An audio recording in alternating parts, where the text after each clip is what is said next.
दोस्तों एक सब्सक्राइबर ने ये चीज़ पूछा कि सर मान लीजिए पति डोमेस्टिक वायलेंस का केस, घरेलू हिंसा का केस जीत जाता है या फिर 498 यानी दहेज का केस जीत जाता है, तो क्या उस सिचुएशन में पत्नी को मेंटेनेंस देना पड़ेगा? क्या पति को उस सिचुएशन में तलाक मिलेगा? दोनों सवाल काफ़ी इंपॉर्टेंट था दोस्तों, क्योंकि 498 केस स्टार्टिंग होता है लेकिन एंड का रिजल्ट क्या होता है वो आज के इस वीडियो में पूरी डिटेल में समझेंगे दोस्तों। तो चलिए दोस्तों, नो टाइम पास नो बकवास, सीधा करते हैं काम की बात। मैं हूँ हंस। सेकंड बात दोस्तों, कॉमेंट में नंबर ना छोड़े। अगर आप मुझसे ही बात करना चाहते हो, डिस्कशन पूरी डिटेल होती है, कंसल्टेशन फीस जमा करके आप बात कर सकते हैं।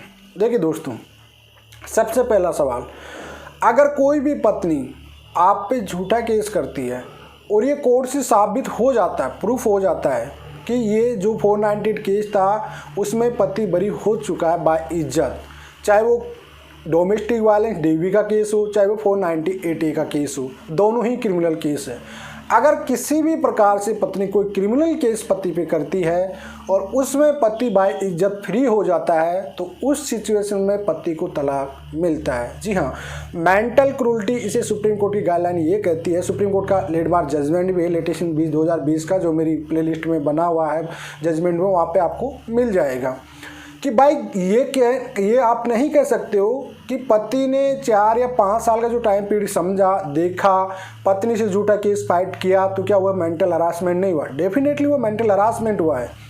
पहले क्या होता था दोस्तों कि पत्नी 498 सब केस भी करती थी लेकिन तलाक नहीं मिलता था। लेकिन अब सुप्रीम कोर्ट ने कह दिया कि किसी भी क्रिमिनल केस करती है पत्नी, मान लीजिए कोई भी क्रिमिनल केस कर रही है, डीवी का, 498 टाइप का, कोई भी मारपीट का, ऐसा जिसमें झूठा पाया जाता है और पति बाय इज्जत बरी हो जाता है, उस सिचुएशन में मेंटल क्रूरल्टी के आधार पे पति को तलाक मिलेगा। जी हाँ दोस्तों, तो आपका ये पहला सवाल का कि क्या तलाक मिलेगा? जी बिल्कुल, आपको तलाक मिलेगा इसमें।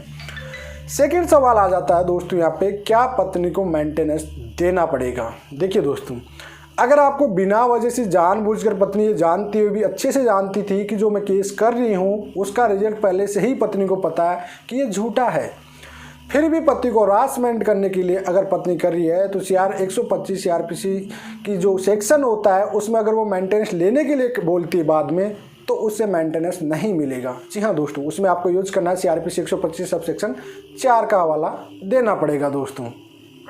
तो अगर पत्नी मान लीजिए आप पे 498 टाइप केस कर रही है, उसके बाद अगर पति जीत जाता है, तो ये सवाल आप कंफर्म कर लीजिए कि आपको मेंटेनेंस नहीं देना पड़ेगा। अब जो इम्पोर्टेंट बात है दोस्तों, वो मैं आपको क्लियर बता देता हूँ कि 498 केस में 99% मामले कॉम्प्रोमाइजिंग पे ख़त्म होते हैं। उससे पहले वन टाइम पे दे लेके ख़त्म कर जाते हैं। फाइनल रिजल्ट तक मैक्सिमम से 1% या 2% ही केस जाते हैं। जी हाँ, तभी लोगों को इस चीज़ का कन्फर्म मालूम नहीं है कि एंड में रिजल्ट क्या होने वाला है, क्योंकि जो आपके 498 केसेज होते हैं वो इतने लॉन्ग और इतने डिले चलते हैं कि आप खुद हरासमेंट होकर उसको कॉम्प्रोमाइजन की तरफ ले जाएंगे। तो इस वजह से एंड यही होगा, अगर आप बरी हो रहे बाय इज्जत तो आपको तलाक भी मिलेगा और आपको मेंटेनेंस नहीं देना पड़ेगा। लेकिन बात आती है बच्चों की कस्टडी की। बच्चे अगर मदर के पास है, छोटे बच्चे हैं, उस सिचुएशन में माँ के पास है, तो बच्चों का मेंटेनेंस आपको देना पड़ेगा। जी हाँ दोस्तों, लेकिन आपको डिवोर्स भी मिल जाएगा और मेंटेनेंस दोनों नहीं देने पड़ेगा, क्योंकि मेंटेनेंस का जो केस है CRPC 125 में धाराएं काफ़ी है, काफ़ी सेक्शन डिवाइडेड है, और उसमें ऐसे भी है CRPC 125 सब सेक्शन 4 ये कहते हैं कि अगर कोई हरासमेंट, जानबूझकर पति को हरासमेंट कर रही है, बिना वजह से झूठे केस कर रही है, उस सिचुएशन में पत्नी को किसी भी प्रकार से मेंटेनेंस नहीं मिलेगा। तो दोस्तों, आपके जो सवाल थे उसको मैंने क्लियरली इस वीडियो में कर दिया। आई होप आपको बेटर समझ में आएगा। अगर फिर भी कोई डाउट रहता है आपका, कॉमेंट में छोड़ सकते हो।